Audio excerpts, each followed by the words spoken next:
It's the Daddy Show. It's the Daddy Show. Yes, it is. Yes, it is. It's the Daddy Show. It's so bad and so sexy. Ooh, you're gonna love it, baby. Oh, you wanna do this show. Daddy Show.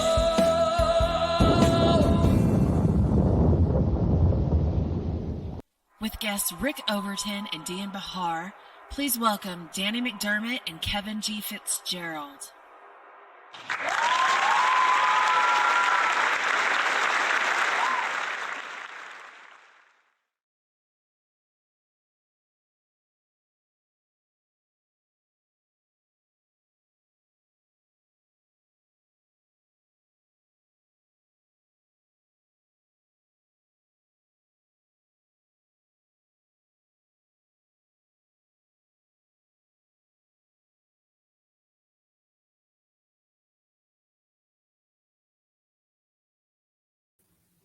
Hey, what's up, guys? Hey, Susanna. Hey, Danny. What happened to Kevin? We're having some Facebook and connectivity issues. Are we really? Oh, that's just wonderful. Yeah. So it's not going to Facebook right now. It's going to one of the Facebooks, right? To your personal page, not the show page. So Okay, I will go out of the studio and I will reconnect that now and why don't you talk to Kevin for a minute? Okay. Sorry, guys. Hold on a second.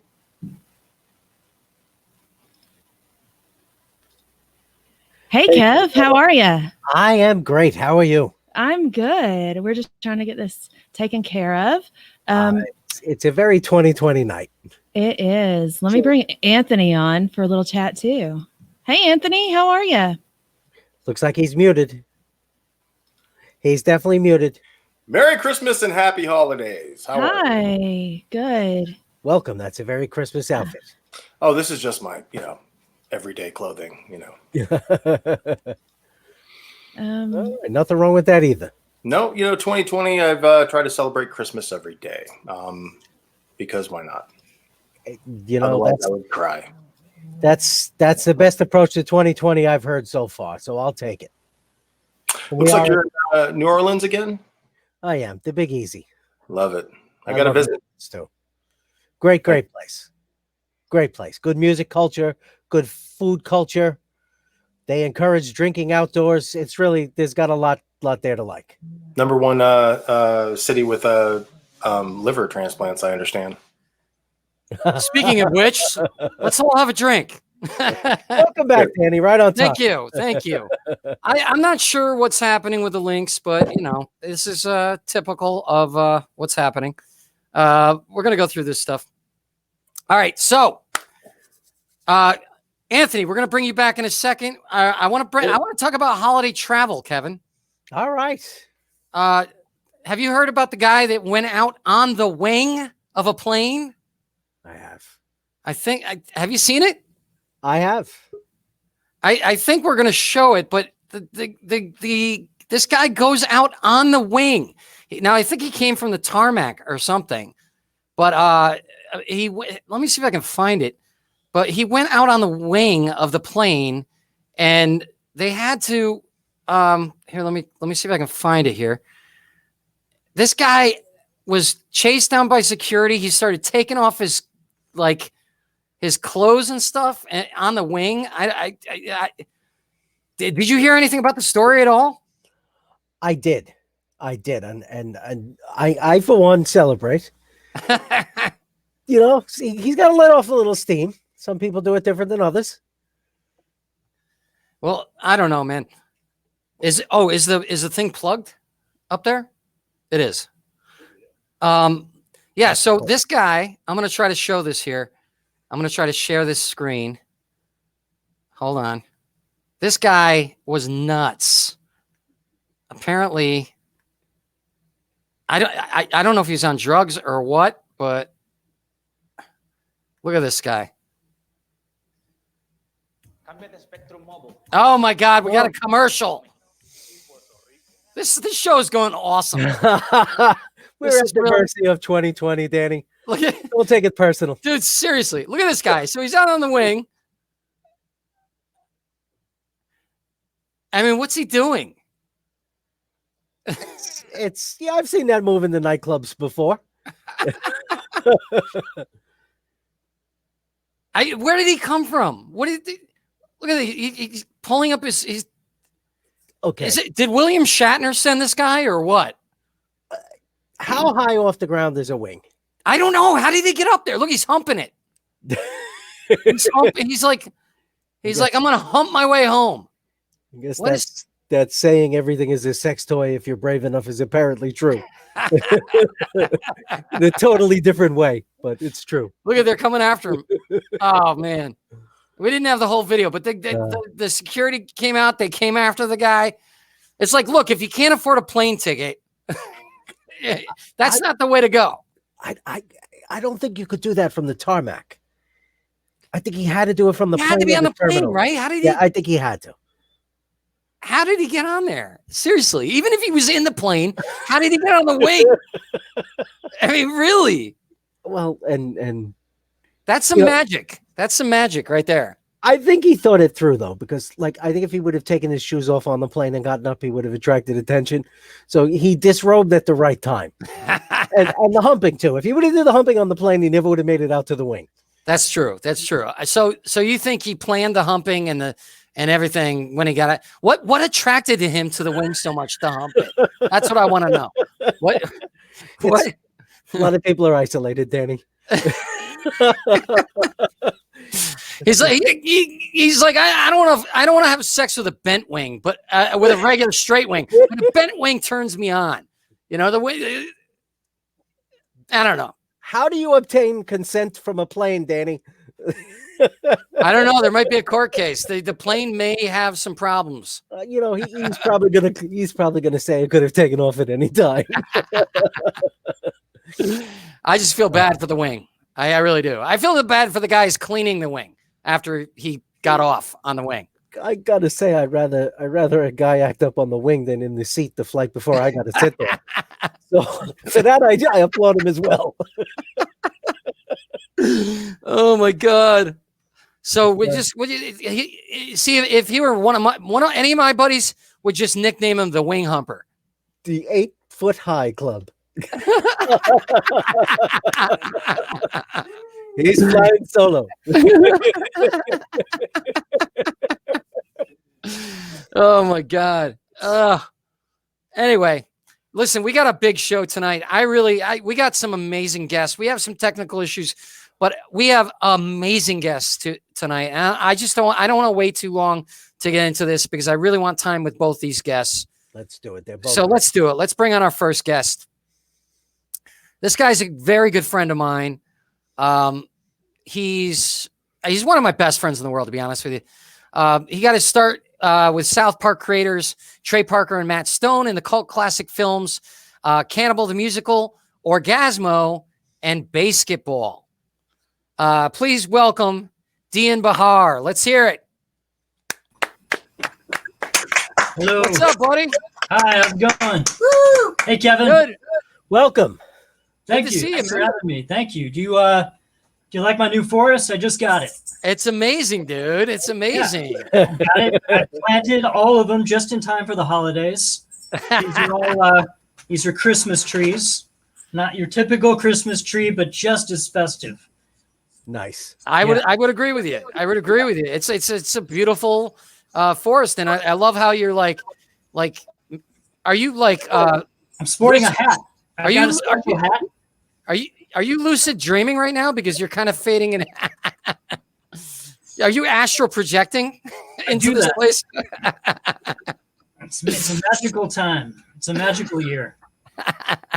So, dude, we met at a barbecue. Yeah.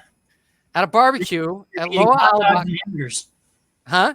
We were eating hot dogs and hamburgers and became buddies.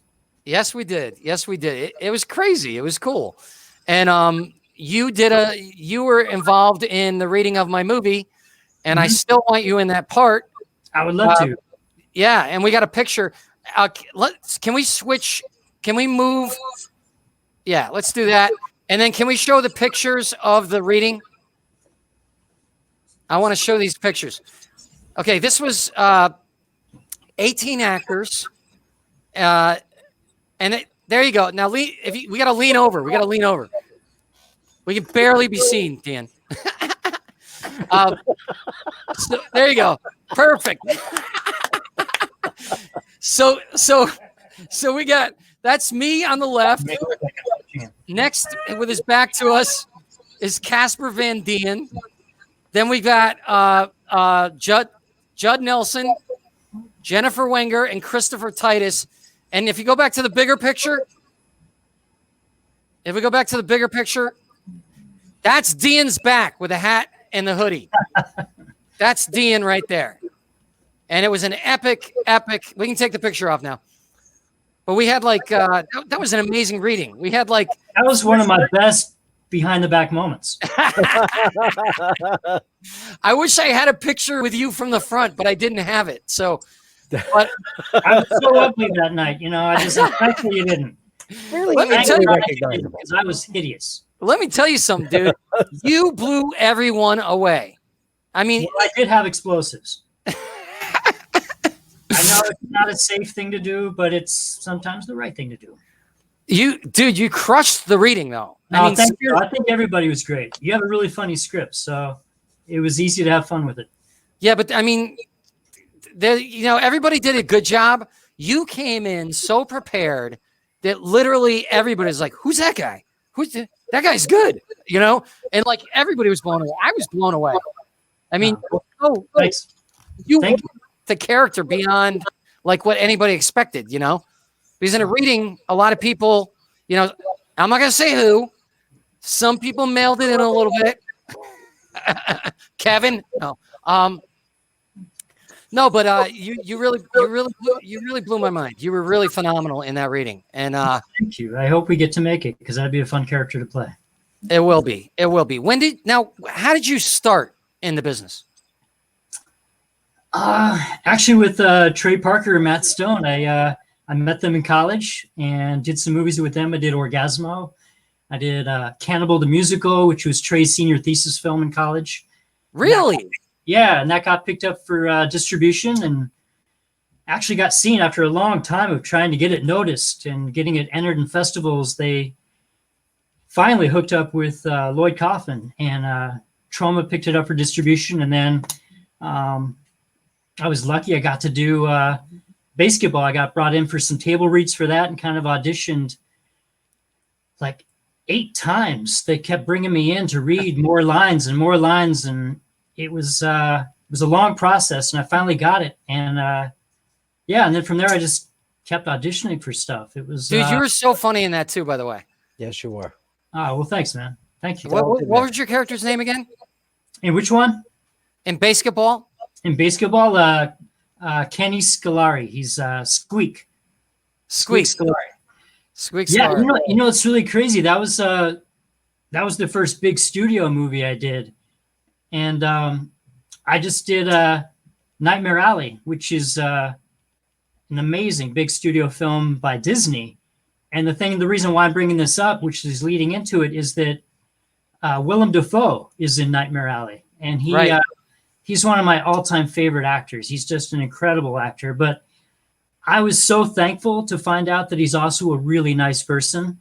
And, they always tell you to avoid your heroes and to avoid your legendary icons and people, because you might be disappointed by who they are, or how they come across. And it was nothing but amazing getting to talk to him. He was the nicest, most genuine, down-to-earth guy. And the thing that was cool is that when I introduced myself and said hello to him, I mentioned BASEketball, and he immediately was like, "Oh my God." He's like, "That's how I started." He's like, not because of BASEketball, but because of David Zucker and Jerry Zucker and Jim Abrams. He actually worked with those guys. When he was 15 years old, he was in this experimental theater group called the Kentucky Fried Theater Company, which is really cool because that actually led into the movie. It was. I was going to say. Yeah, they did. Those guys did an improv film, which is an amazing cult hit called the Kentucky I love that Fried film. Movie. Yeah, I do too. And so I mentioned that to Willem Dafoe, and he's like, no, this is way before that. Before they did any movies or anything, they had an experimental theater group. And Willem Dafoe was part of that. He acted with Jim Abrams and David Zucker and did like crazy theater stuff with them. So that was just like a weird, really cool coincidence. And getting to talk to him about that was he in the movie magical. Kentucky Fried Movie? That's No, awesome. he didn't play any part in that. No. Kentucky Fried Movie and The Groove Tube are the two best movies of the 70s. Oh yeah, and The Groove too. Totally. All that stuff. Yeah, Yes. I love improv. Yeah. So you've I mean, but you haven't just worked with them. You've done a lot of films and a lot of projects since then. Yeah, I've done a lot of independent movies too. I don't know if you go to IMDb, which is like the International Movie Database, and you look me up, that gives you all the credits of all the actors and actually any crew member. If you look up anybody, if there's a certain cameraman you like or a sound designer you like, you can look these people up and list all the movies that they've done. And I've actually done 51 movies. I've done 51 roles that I've actually been paid for, which is fun. It's kind of amazing to me because I think about it. I'm like, I should have more money right now. I'm so broke. But Right? I've had some really great opportunities, and I've got some really cool new movies coming up. I've got another really amazing independent film I'm doing called Loaded Deck, which I'm filming this summer. That's kind of a thriller mixed with comedy. Quentin Aaron, who is an amazing actor, he was on The Blind Side with Sandra Bullock. That's where he made his debut. He's going to be starring in this with me, and I'm really excited about that movie. That's going to be a very different character for me. I'm playing kind of a shady hitman, but a tech guy, like a tech nerd, but that'll be cool. And then of course Nightmare Alley, which is going to be amazing. That's a remake. I remember when you got that and how excited you were. And I was just so happy for you. Guillermo Del Toro. What is he like? He's one of my all-time favorite directors. He's like, I think of him kind of like Hitchcock. He's kind of like Alfred Hitchcock in that he's very meticulous about what he wants to see on the screen. And he looks at every frame like a painting. And he's very precise about splashes of color and things as if he's looking at a painting. You know, it's a moving painting. And he's a real artist. He's a true artist. So I feel blessed that I had a chance to hang out with him. But he's another person that's genuinely kind, totally down to earth. I was so scared to meet him, and so thankful that he was a nice person and very open to me doing improv, which is very cool. And my character is very small in the movie. It's a remake of a classic film that was put out in 1947. It starred Tyrone Power, and it's an old crime film noir movie that William Lindsay Gresham wrote. It's a famous novel that it's based on. And Guillermo's remake is going to be set in the 30s. So he switched the time period a bit. And his film is starring Bradley Cooper and Toni Collette and Cate Blanchett and Willem Dafoe, just some amazing people. But my character is not in the original movie. It's sort of an additional thing that he was kind of adding basically for, if you look at it like a painting, just an extra splash of color. And so I really didn't know where I was going to end up in the movie. And I was there for 2 months. I was in Toronto. We filmed the whole thing for 2 months, and I was on hold for so much of it because really it was basically like sitting. I try to make this metaphor comparison. It was kind of like I was a bit of paint that he had ordered, and I was sitting in his studio just waiting for him to dip his brush in and splash me across the screen somewhere. I didn't know where it was going to be or how it was going to happen, but I just waited, and then finally he put me in, and it was it's this thing where I'll come back and I'll look at it and go, I think it's going to be an Academy Award winning movie. I think it's going to be nominated. Absolutely. It's beautiful. It's, I mean, all of his movies are beautiful, but. Well, the original movie was awesome. You and I went to see it in the theater. Yeah, it's an incredible movie, but the cinematography in this, he's got this amazing camera that's called the Scorpion. Like it's much smoother and better than a Steadicam, than a person carrying it actually, because well, I mean a person can go into all sorts of cool spots and things, but the Scorpion can also, in a very steady way, telescope out like 20 freaking yards and move up and down and move like a snake and move through a room. It was the most crazy sci-fi movie making thing I've ever seen. Wow. Yeah, it was like they have the most insane tracking shots in this movie. It's beautiful. And it's just so perfectly lit and composed. It looks like every frame is like a painting. It's just, I'm just thankful to be a little piece of that, just a little splash in there. Yeah. Well, he's just coming off the Academy Award for Shape of Water. Yeah, he won the Oscar for Best Picture for Shape of Water, which is another beautiful film. So it's, yeah, I think he really kind of, not that all of his movies weren't always beautiful, but I think Shape of Water in particular really kind of set a production value standard maybe for him that I think now people are going to be probably expecting, wow, like amazing imagery. Like it's always been amazing, but just like really beautifully crafted. Speaking of Shape of Water, Doug Jones. Yeah. I know Doug Jones. I've had him on my previous podcast when I had podcasts. You got to work with him. I did. On a small project, on a little independent film years ago. Yeah, he was a narrator on a film that I had a small part in. It was called Man in the Silo. Yeah, so basically, I kind of worked with him technically, but he didn't work on Nightmare Alley, unfortunately. His schedule is such that he's like major star on that new Star Trek show. So, yeah, I mean, I have not had an opportunity to see it yet because I think it's only on CBS Access right now. But it's a huge hit right now. So he's more than busy. Well, the guy's a legend as far as creatures. Yeah, he's kind of like a Lon Chaney. He really is. He's gone through so many characters and so many roles. He was the fish in Hellboy. He was the alien in that series, Falling Skies or something. I forget what the name of it was. He was Pan in Labyrinth. He was like all these different. So, but you recently got to hang out with him, right?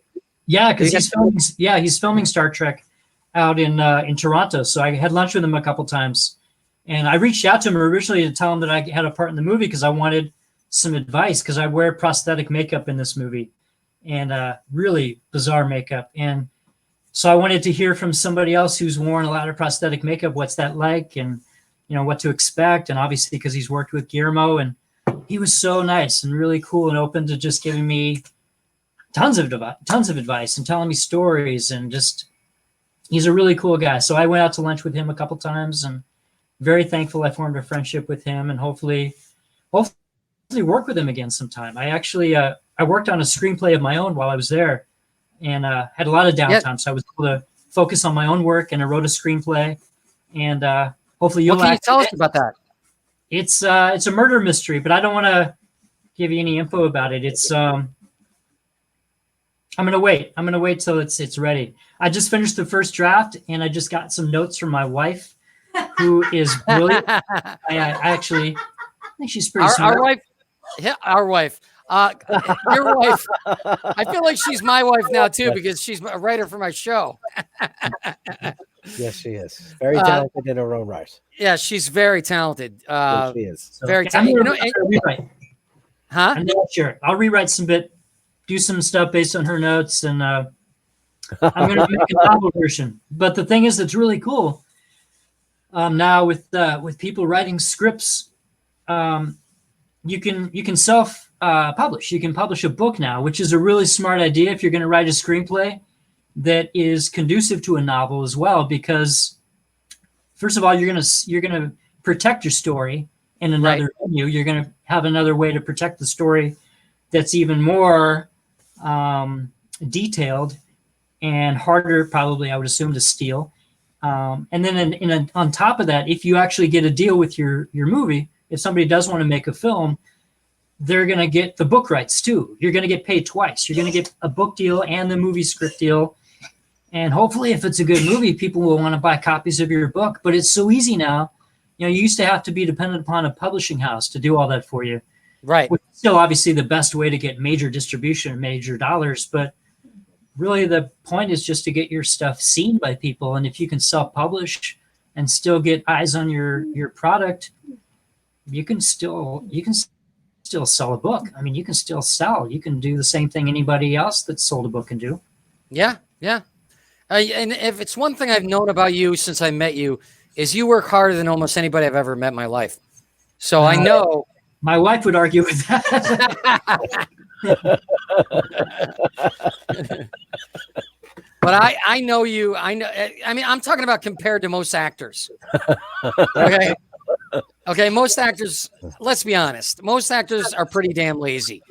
You know what I mean? Well,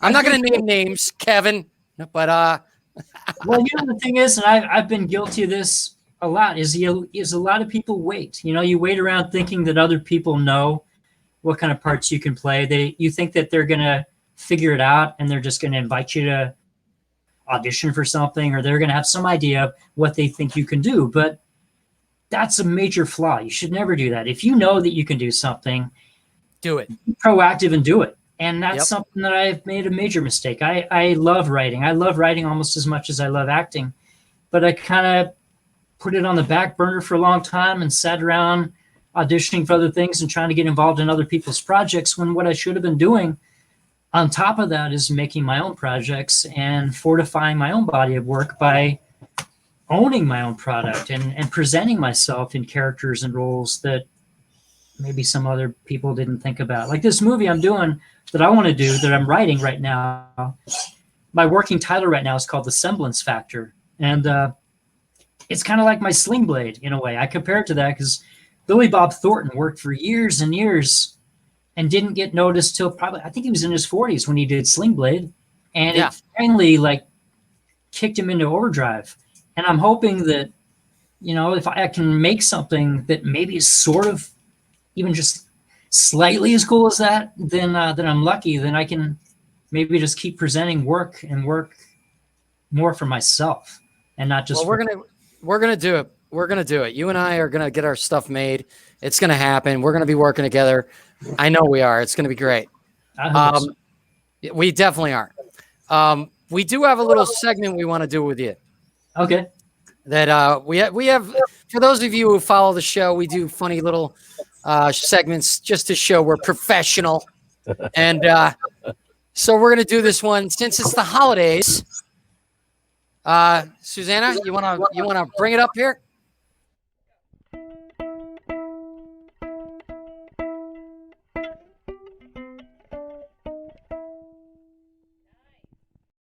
So we have a segment that we do all the time, failed song titles.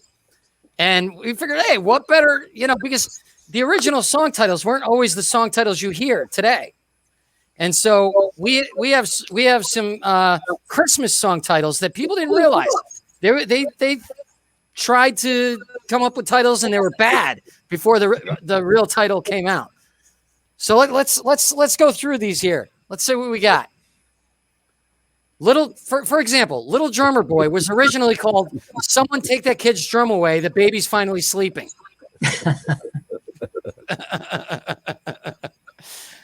It's amazing to me that people think that the song title was always right. Anyway, let's see the next one. All I Want for Christmas Is My Two Front Teeth was originally Sean Penn Is a Terrible Husband. I think that depends on your stance on the paparazzi. All right, why don't you read the next one? Dan, you read the next one. Grandma Got Run Over by a Reindeer was originally titled There's Now an Open Bed at Bickford Senior Manor. That's pretty rough. Poor Grandma. I don't know, man. It's just, I'm so glad that they fixed the titles before this happened. Yeah, it could have been bad. Could have been a lot of accidents. Right. Next That's one. why they change it so people don't get hurt. Okay, Oh Holy Night was originally called That Saturday That Tupac Got How Shot. ironic. I just mentioned. So people don't get hurt. Oh my God! I just saw. Was it South Park or Family Guy where the Tupac hologram had to go kill the Michael Jackson hologram? I don't know.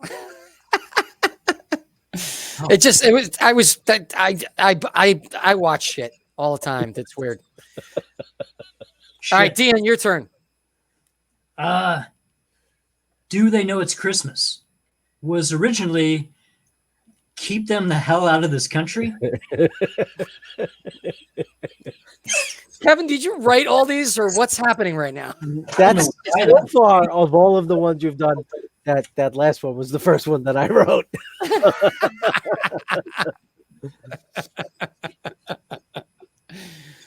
All right, next one. All I Want for Christmas Is You. Was originally Kevin what? All I Want for Christmas is going to take a lot of songs. Okay. Kevin, you're fired. Anthony's still vying for your job, buddy. Let me tell you. And he's coming on at the end. He's a talented man. I'll have to do what I can to thwart his attempts. Next one. What are we on? Go ahead, Dian. You're the guest. I Saw Mommy Kissing Santa Claus. Was originally Face It, Mommy's a Hoe.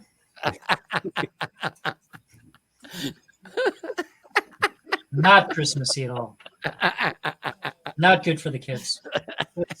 There's a whole day to get it out of the system. It's just this is like really okay. This is not getting me in the holiday spirit at all. All these things are pretty horrible, actually. I need eggnog. Were you drinking spiked eggnog when you wrote these, Kevin? I was. I spiked it myself. Is that it? Is that it, or do we have any more? Is that it? Susanna, come on, tell us what's going on. I want you guys to meet Susanna, by the way. She is our engineer extraordinaire. She's got the best lighting, best sound, best voice. Hello, gentlemen. Hey. Right? Everything guys- is everything Go is ahead. good. Everything is good. Everything's good? Okay. That is the last one. That is the last one. Thank you so much. You're welcome. I'm terrible at counting when I'm not thinking. I'm not sure what that means, Danny. I don't either. See, I'm not thinking.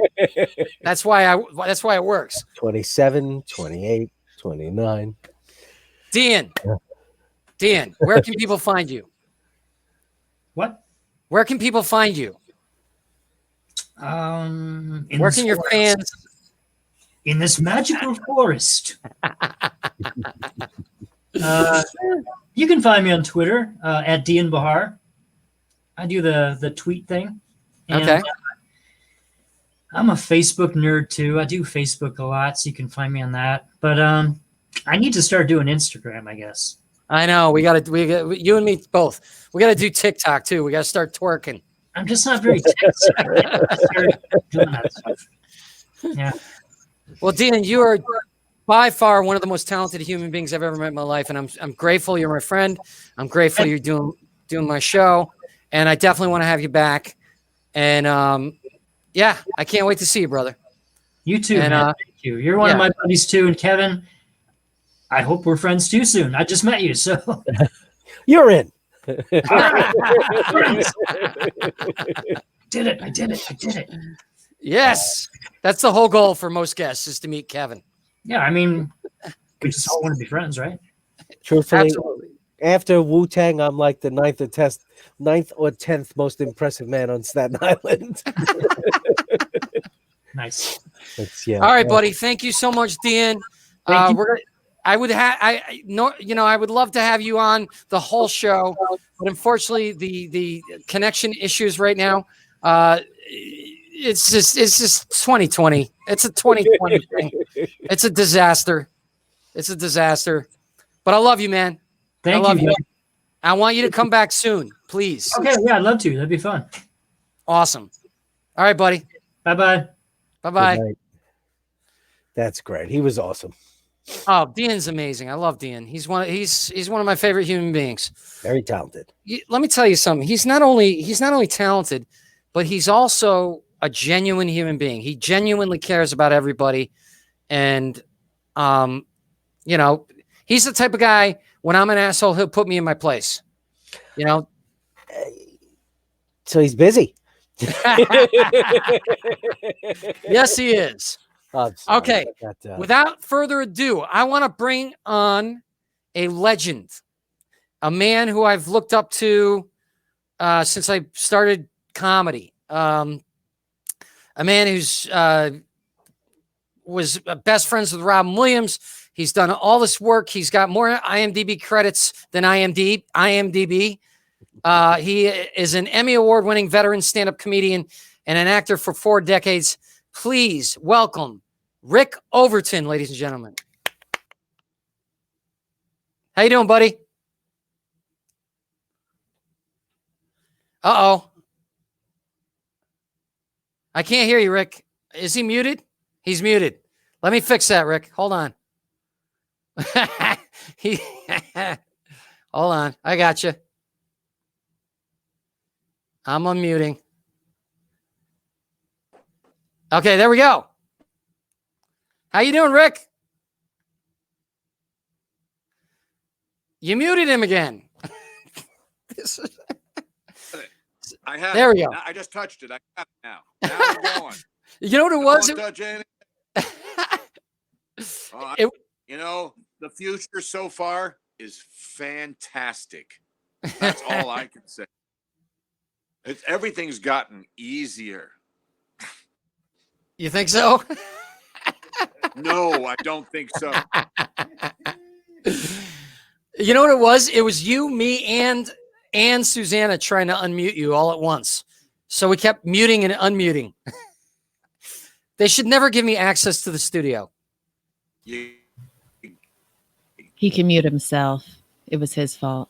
I'm just kidding. All right, get out because he there you go. We don't have the bandwidth to have more than just you and me here. I'm sorry about that. No, come on. I'm just blessed that you're on my show. I'm glad to be here. And Well, as you can good. tell, I'm luxuriating here with my huge estate behind me and crackling fireplace. And I can't make it work with the iPhone for some reason. No wonder the app is free. Right. So, Yeah. God, you're like a comedian that all of us look up to. You've been in the business. How long have you been in the business? What is today? Thursday, Wednesday. A little over. It's about 45 years. 45 years, man. And now, why don't you? Because I know a lot of comics are watching right now. Why don't you tell us how you got into the business, how you got started, and who you worked with? Well, I got started working with a buddy of mine in high school, Anthony Pastor, or Ton, Tonn. And we were Overton and Pastor, and we would do assemblies with sketches, with blackouts and laughs. And it was starting to be like a thing. It became like a real, once you get that first, I did school plays and I was hamming it up for You Can't Take It With You and stuff like that and getting laughs. And I started to get bit.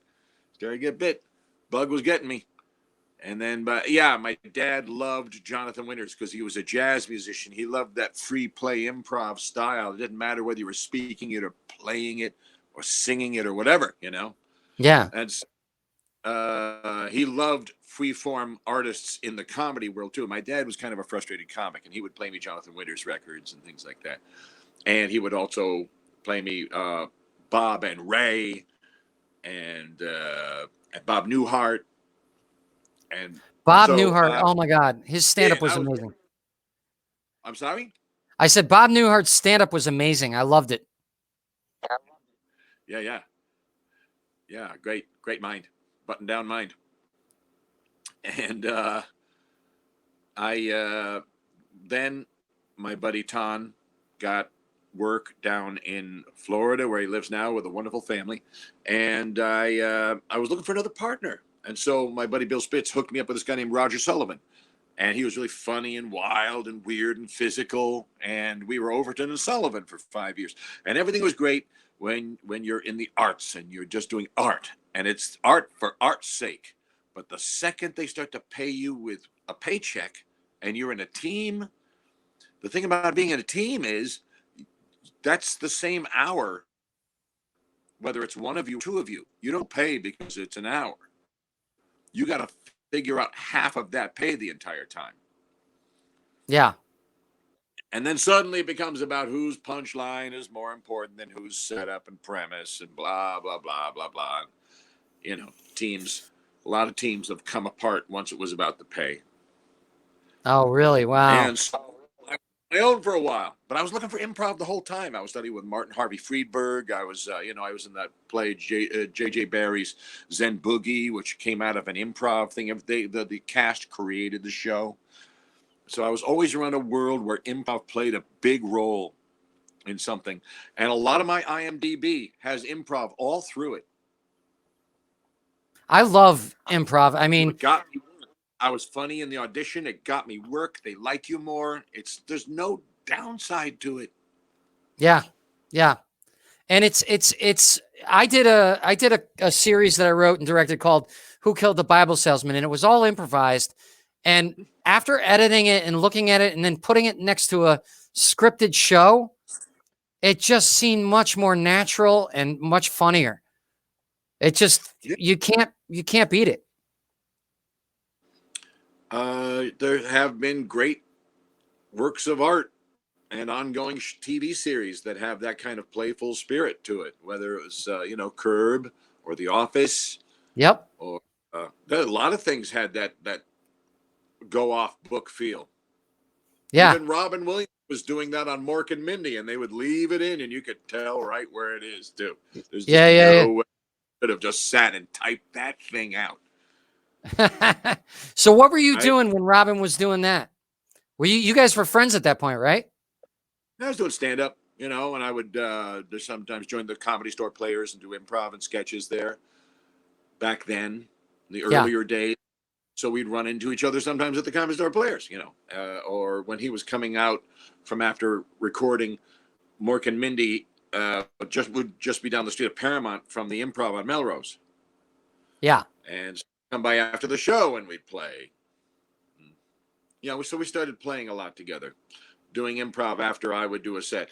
I could not go on after he did a set and say, and here's my buddy Rick Overton to come and play with me. That never worked, because who the hell's this guy? It's like, a giant band bringing on some local guy after them. Right. One of my friends who directed me in my one-man show, he knew Robin. I don't know if you met him, but his name was Joe Paradise, and he was on a double date. He was on a double date with Robin one night, and they went to the comedy club, and Robin went up and he crushed it. And then he went backstage and he didn't come back for a while. And the girls were like, where is he? And Joe went backstage and Robin was crying. And he said, why are you crying? He goes, I sucked. Didn't I suck? Did I suck? And Joe's like, no, you were phenomenal. I mean, was that something that happened often to him, or I'm just curious. He's human. It's just, I don't think so. Yeah. I don't think the word off is what that phenomenon is. Moments of darkness and doubt, everyone gets that. Yeah. It's just someone's not always there to get that story to tell everyone later. Right. You've had it, I've had it, everybody has one of those. Oh, yeah. Oh, yeah. Look far enough back, you'll find that night. People don't realize how difficult comedy is, really. I mean, your mood affects everything, Yeah, I think it can. Some actors know how to work completely around that. Yeah. And when it's showtime, here we go. Yeah. It's like that. And other people, they got to bring what is to the scene. Different styles, I suppose. Yeah. Well, you've always seemed. Oh, I'm sorry. What? Go ahead. No, I'm sorry. I didn't mean to interrupt. I want to hear what you're saying. I think people who do more character work with that kind of character detail, they are, I think, truer to the needs of the moment in some ways than someone who's just their own star presence is the whole point. Yeah. Yeah. Well, you've always blown me away by your performances. I've seen you recently. I saw you in Grimm in the past few years. Can you tell us a little about that? Well, that was a lot of fun. It was wonderful to see Jim and Lynn up there, producers and writers, and the Kaufs and creators. And they're old friends of mine from ages ago. And they brought me in to play Uncle Walter, and I played a German. So my first chance to play a German, which was great because, you know, you don't get the opportunity all the time to work your dialect enough. So if you want the footage, you want the footage on your reel. So I got to do it. And I went up, and I know he's supposed to turn into a wolf guy when someone threatens him. And I was thinking, oh, dude, I am going to be hours in that chair. Those things take forever. I remember back in the old days when they used to do prosthetics and everything like that. And it's getting past lunch. We're almost into penalty now. We're shooting past when you're supposed to break for lunch. And they went, okay, everybody, let's take a quicker lunch. And so, and I went, and remember up next, it says in the scene breakdown here that I'm going to be the monster next. So should I be in? Oh, no. We do it with an electric scan thing. In fact, let's get him in now before lunch. So I stand there, green thing like this, and there's a row of cameras with different functions. And they go, normal face, happy face, monster face, profile, monster face, normal face. And in just a few seconds, this thing map gridded my face. And they said, you want locator dots after lunch? And they went, oh no, the new software, you don't need locators anymore. It just knows your face. It's this facial recognition stuff that's at the airports all over the world. It has a showbiz application too. And it's part of how they make now deep fake uses that all the time. Yeah. Can we show the picture? I want to show the picture of him in Grimm. Susanna, you got that? Yeah, we do. I sent it to you. You don't have it? Okay, well, we have a picture of it somewhere, but I'm going to send it to her again. But go ahead. Keep talking. So they didn't even have to do any makeup at all for that. You have to put locator dots on me. I would just be in the scene. And I go, Cream. I haven't converted yet. And I go, then she goes, 2 creams. Like that. And that sound is supposed to trigger it. And yeah. Just me in that scene going like that with my face. And I look and crazy. I watched that whole series. It kind of looks cool when you put the monster over it. Yeah, it looks amazing. And there it is right there. There it is. See? Not second in the chair. A second in the chair was for my normal uncle makeup. There was none of this, though. It's incredible. And it just took a couple of days. Right? Yeah.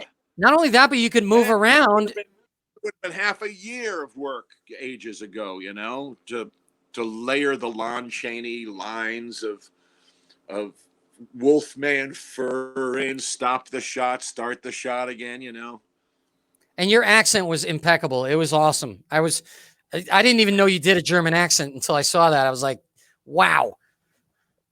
That was awesome. I try to tell young, I appreciate you saying that and noticing that. I'm trying to tell young artists that there's a way to do dialects and not sound like you're trying ever so much to be so very British. It's trying too hard, Yeah. It looks like forcing or acting or trying. And so. Well, they over enunciate. Music first. That's why a bird can learn a dialect first, because it's music first. Mm. then it's intent section second, and then the third one is just the actual meaning of each individual syllable in the words. But the dog knows when they're going to the vet. He doesn't know the whole detail. He knows when the vets come up, though. You know, he can hear it. He knows that one thing, and so it's hearing it like a song first. Load it in iTunes, because if you're in the shower and you're singing like that artist you like, you sing exactly like them. You do an impression of with their dialect in the song. Yep. You're memorizing it and playing it back. And Yeah. it's the only time we do that as adults, because the memorizer that can completely shift us around is dead by that point, except in iTunes. And when you load it into the music section of your head, it still loads like a kid. The rest of the kid's gone. So hear it like music. Hear it like music. So does it help you to play music in the background while you hear the dialect? It or? is the music background. That's the point. It's not about doing any other music. It's about using that file in your head to hear it. Yeah. One thing I noticed when I was starting to do the Irish accent, and actually, when I was speaking German, I studied German in high school, and Ich auch. Ja, ich ja, Deutsch auf Universität studiert, aber ich vergiss zu viel. Ja. Ich studiere Jahre auf. 4 Jahre? Ja. Ich studiere. Ja. Ich studiere für 3 Jahre in Schule. Jahre. Yeah. But the one thing I picked up, because I had German friends and they were like, you've got a really good accent. And it wasn't because of my accent. It was because I wasn't trying to enunciate. I was just trying to talk. You know what I mean? When people try to over enunciate, right? And that's where they make them. Yeah. Because then they can tell, you know, like if you're from the UK are fighting for American English. Yeah. You can always tell when they're fighting for certain sounds. Just sounds like they're taking a while they're doing it. It just hurts them. So how many accents do you do, by the way? Oh, I don't. You know, you do a lot. There's a number. Well, I try to. Not lately.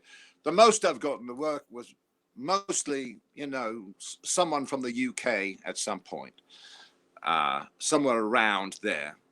Though, that sort of dried up as a sort of a not very appropriate thing to do when there's so many UK actors over here. Right.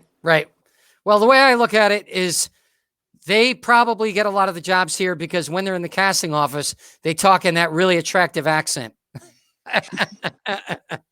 And they woo the casting director. I used to do a bit myself. Yeah, oh, you like that, my love? You like that when we talk like this, my dear?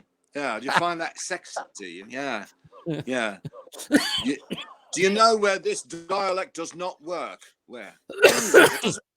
Exactly. Yeah. Sexy over there. Over there, we're sexy for some crazy reason. That's although right. Come here, Missy. Hey, how you doing there? You're a pretty hot little number. And you know who's cleaning up over there? Rich Hall. Is he? Is kings over there. Oh, yeah. Oh, my God. You know what's funny? Most Americans don't even. Star. Wow. See, I should have moved out there. I think about that myself sometimes, man. I wonder what my life would look like had I made the great jump over there. Great, right? Rather a gamble, but you know. But, I mean, look at the way I look at it is we're in entertainment. Our whole life is a gamble. Like people are worried about their midlife crisis. Our whole life is a midlife crisis. Right. It really is. That's right. Well, yeah, I hope this is my midlife. That'd be nice. Right? Now, let's talk about this. I'll take it. Yep. There you go. I'm excited to talk about this next thing because I've always wanted to do it and I haven't done it yet because I love improv. I love it. That's why I do the show, because when I'm talking to people, I like riffing, improvising, stand up. Yeah. Let's right. tell Troy us about Conrad this. Troy, the genius, now noted photographer as well, Troy Conrad, came up with this game called Setlist. And he's like a Renaissance man. And he went to the other Renaissance man, Paul Provenza, who then produced it and turned it into this whole series of shows. And it's a fun game where you're on stage, cold audience out there looking right at you. Your mic is here, the wall is there, and there's a projection screen behind you. And on that screen, they start to put up suggestions for things you've never heard of. And you spin around and go cold right into a bit and just start talking like it's always been in your act. And it's called Setlist. And the real fun part of the game is when you try to string all the thoughts together at the end. That does not always happen, but it's really fun when it does. And so I love it. I just shot a 1 hour special using Setlist, but I know. Well, we got a clip. We got a clip. Yeah, we got a clip. I want to show people what it's like. So we got this clip that you did. How long ago was it? That was a few years ago. That was at Best, and that's probably maybe 8 years ago, something like that. Okay, I remember you talking. We were at the Improv and we were talking about this. So I'm really excited to show this to people. Let's run this one, Suzanne. Hey, thank you very much, guys. It's very, and it's interesting that you were talking about these conspiracies, because I just found out that not only was the moon landing fake, but my own landing at Overton today was fake. I'm still in Burbank right now, sitting in a fucking warehouse. This is IMAX, and you're not fucking fooling me, okay? And I know this is true because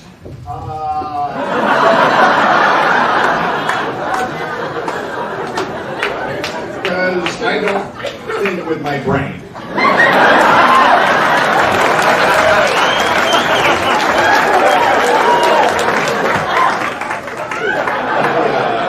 I am an optimist. If I start using my brain, I'll get so fucking depressed I'll blow my own brains out. I have to be thinking with my penis to get through this storm of shit we call life. And I let my penis pick out all the important stocks for me on the market. Why, you're a genius.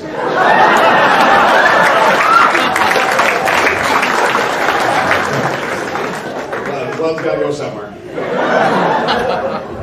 Like I said, it's really important to take good care of yourself and to really distribute things around, because you got to be fair. You got to be fair, otherwise, anyone else want to negotiate the battle between my brain and my penis. I know they're going to be holding elections soon, and they're going to be doing smear campaigns against each other, and who should be dictating, no pun intended, for years of my life. And so, the first ad comes out, and it's, sure, the penis looks like it's a lot of fun. Do you want your penis defending you in court? Vote brain. It's on top for a reason.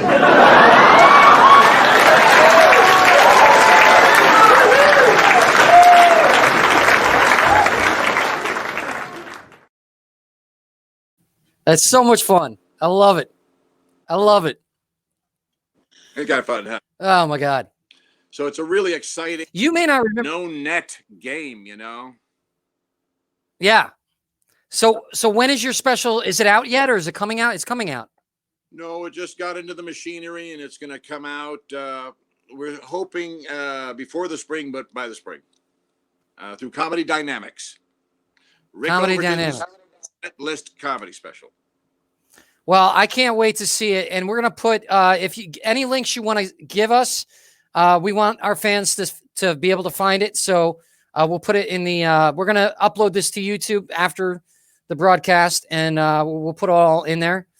Now, I remember the day I met you. I'm sure you don't, but it was at the Laugh Factory, and I was talking to John Lovitz, and it was funny because I was talking to him. I had met John a couple times in New York, and he was nice enough. He's always nice to me.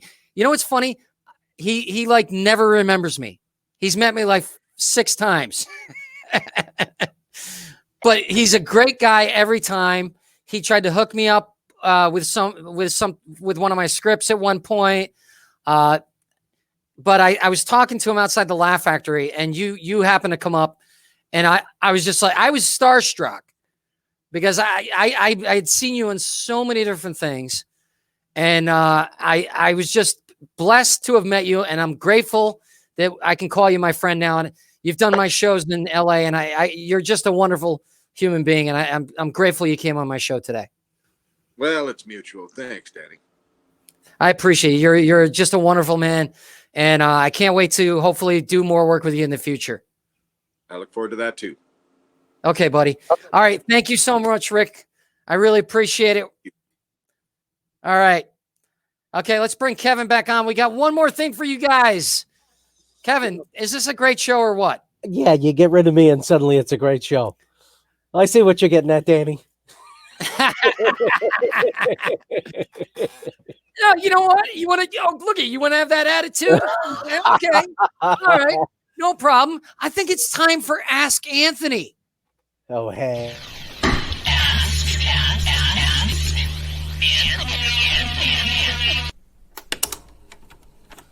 What are the greatest Christmas movies we have never seen? Hello. All right. Anthony, how you doing, buddy? Feeling festive, sir. Well, I am so excited. I can see that. Wow, look at that. You got the Santa hat. That's awesome. All right. So for those of you who don't know, Anthony has been an animator on South Park for 17 years, and he's created this amazing video library. It's not, well, it's a, why don't you explain? Explained. That is an incredible video store. It's like old school video store. So since it's the holidays, since we wanted to come to you, and because I know everybody's seen these same Christmas movies year after year after year after year. Sure. Why don't you show us some stuff we haven't seen? I mean, I know you got the real stuff, but this is you. This is all you. Let's see. Well, I hate to be that guy, but there are the staples. So I have my staple stack, you know. Yep. Die you gotta Hard. have those. Okay. Yes. It's a given. This should be every year on rotation. Okay. I argue about Die Hard every year. It's always women who say it's not a Christmas movie. It's a Christmas movie. I've actually heard on the contrary. So hopefully that, makes you feel a little better. But yes, it is a Christmas movie, 100%. It's a Christmas action movie. The end. Yes. Right? One of the greatest of all time. It broke all the molds. It did. And it's funny, Gremlins came out in summertime, but it's a total Christmas movie. Yes. Yeah. And what's his name, the director? Joe Dante. Joe Dante. Mm-hmm. I might approach him for my movie. He's a very nice guy. So you'd be approaching a very nice guy. So that's good. I've heard good things. In terms of movies that not a lot of people have seen, I mean, there's definitely a fan base. I would have to say, start with Silent Night, Deadly Night. Okay. There you go. Perfect. You got to lean to the side so we can see you. Exactly. Silent Night, Deadly Night is basically about a little kid who witnesses his dad get killed and his mom sexually assaulted, then killed. And then he gets thrown into a Catholic orphanage, and he has an abusive mother superior. He knocks out the Santa who comes that year. And then when he's 18 years old, he becomes a worker at a hardware store. They make him wear the Santa suit, and he goes berserk, murders everyone, the end. Was this based on your life, Kevin? Yeah, that's Silent Night, Deadly Night, Tuesday night. Yeah. So that's a good one. That's a fun one for all the boys and girls out there. Absolutely. Kids. Another one that a lot of people haven't seen. Here we go. Shoot it up, everybody. What do we got? What do we got? Perfect. Now, this one's a special one. It's actually starring Brandon Maggart, who is Fiona Apple's dad. Okay. Really? Yes. This is also hailed from John Waters as the greatest Christmas film ever made. What? Okay? It's got a lot of different titles. It's known as Terror in Toyland. It's known as Better Watch Out. It's known as Christmas Evil, mostly. And it's really just about a guy obsessed with Santa Claus because he saw his mom make out with Santa Claus when he was a little kid, but Santa Claus was his dad. You know how it goes. So he becomes very obsessive, and he assumes the role as Saint Nick himself, but a little too close. And he goes on a little spree, and it's very psychological, very well played. I don't think it's going to be the most accepted movie if anybody watches it from this review, but it's got a special place in my heart. There's something very dark about it, and I think Brandon Maggart's just a phenomenal actor. He was also the dad in Jennifer Slept Here, which was the Ann Gillian show from like '83. It had one season. I don't know if anybody remembers that one. No idea. Killer show, but so that's a great one. Okay.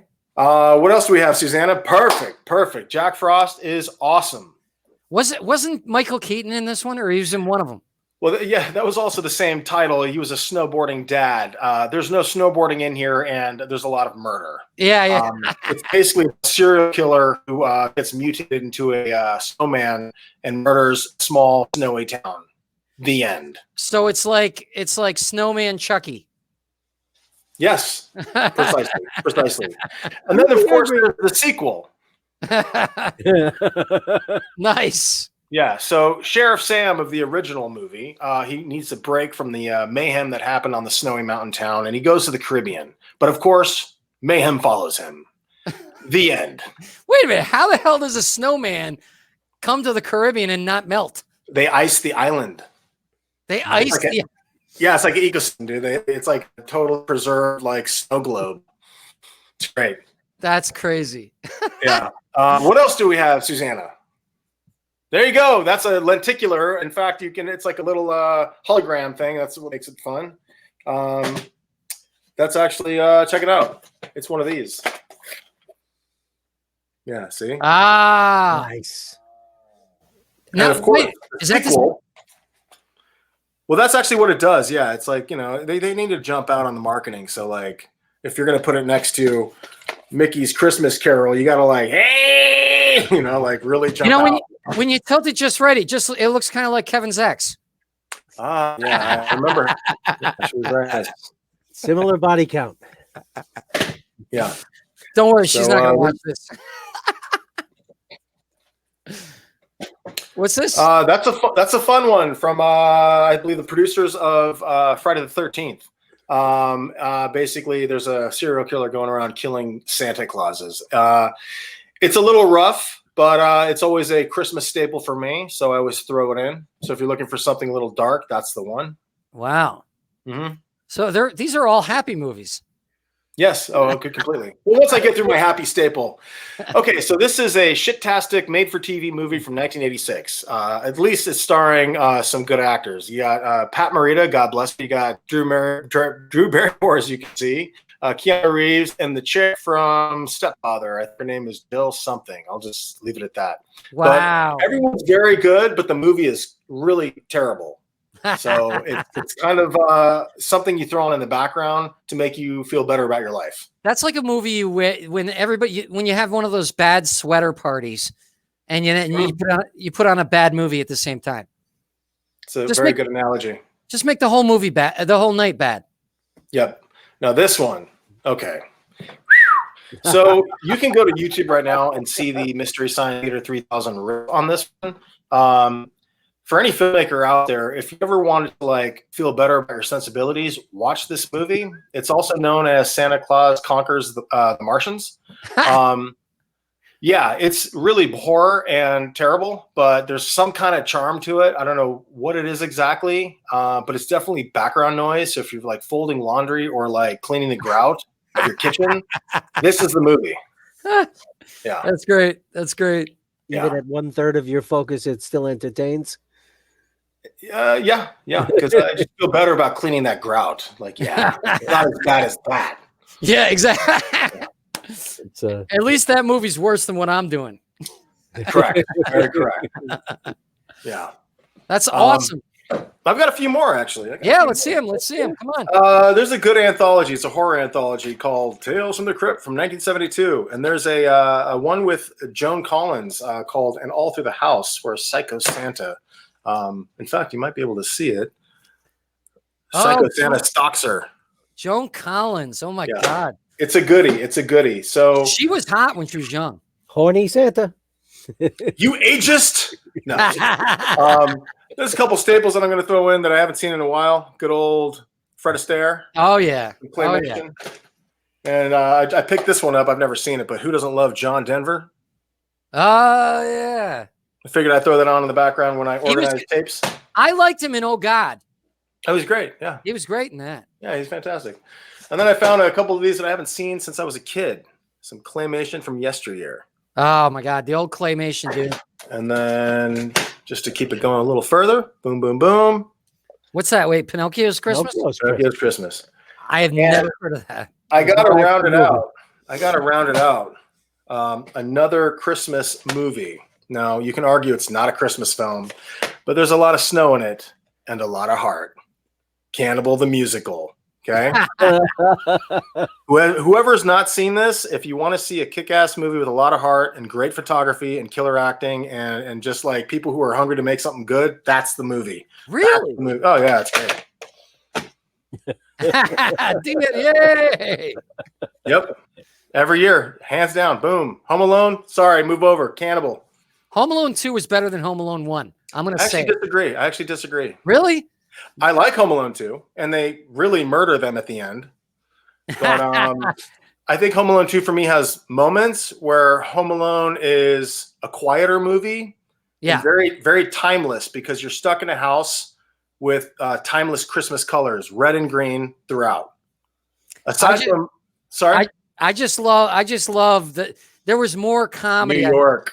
That's what it is. Exactly. It was New York, and there was more comedy in it than the first one, I think. I just felt like there was just more fun. I laughed harder. And Fair enough.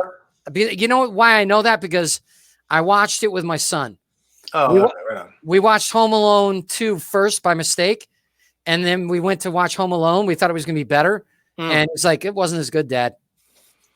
Fair enough. Yeah, I mean, you're not wrong if that's your opinion. I mean, you know. But I mean, that's just comedy-wise. If you're talking about the heart and soul, the first one was better, obviously. Because I just kind of like that the whole picture's on Kevin McAllister's shoulders. Like, he's really like, it's up to him to make it happen. And he does a great fucking job. Yeah. And in the sequel, he's got a lot of supporting characters that he's playing off of. Right. A lot of material in part 2. Yeah. But I think the first one is just, it's kind of that magic in the bottle. It's a little, maybe I was the right age for it at the time, but I remembered Macaulay Culkin from Uncle Buck in '89. And I was like, oh man, that's the kid to watch. Yeah. So I was really excited when he came out with that movie in, I think, 90. Well, I'm friends with the big brother Buzz, Devin Rattray. Yeah. Right on. Yeah. Cool, man. Yeah. We did some funny videos together, me and him. Awesome. Yeah. But yeah, I would say that pretty much rounds out my my movie Christmas list, you know. So well, I think you've given a lot of people a lot to think about. Thank you, sir. A lot of people neglect the serial killer Christmas genre, and I do. I think you've given them a roadmap. Thank you. We thank you. Of course. Hopefully they can like follow in their life, but yes, it's good to branch out of the normal Christmas Story type films. No disrespect to Christmas Story, I think it's fantastic. So now tell people how they can find you because you know. Yeah, you can find me on Instagram at Mondo_video. All right. Awesome. I highlight the video store quite a bit. And you are a regular part of our show now. So thank you for joining us. And thank you for helping us out this episode. Yeah, I'm just, inch by inch, I'm gunning for Kevin's job. So yeah. I know you were behind me being booted from the studio for half the show. You don't fool me. Curses. You're on to me. Kevin's on thin ice. He's on thin ice. And I'm a fat guy, too. That ice doesn't stand a chance. Good to see you all. Guys, Merry thank Christmas, you so happy much. holidays. Everybody watching, thank you so much for joining the show. Merry Christmas. Have a great holiday. And we will see you on the 30th for our next show. Well, the year-end spectacular. Do not miss it. Do not miss it. We've got, who do we have? We have John Reynolds, who was a writer for the Ferguson Show for 7 years. He also was a head writer for the Sherman and Peabody cartoon, the new one. And then we've got Brian Scalera, one of my good friends. He was a regular on Stacked. He was actually a main character on Stacked with Pamela Anderson. He's been on everything, Dexter, everything. Guys, please tune in. Thank you guys so much and have a great one.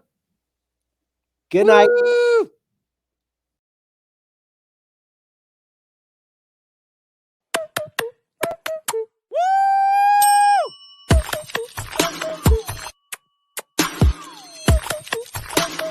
Nope.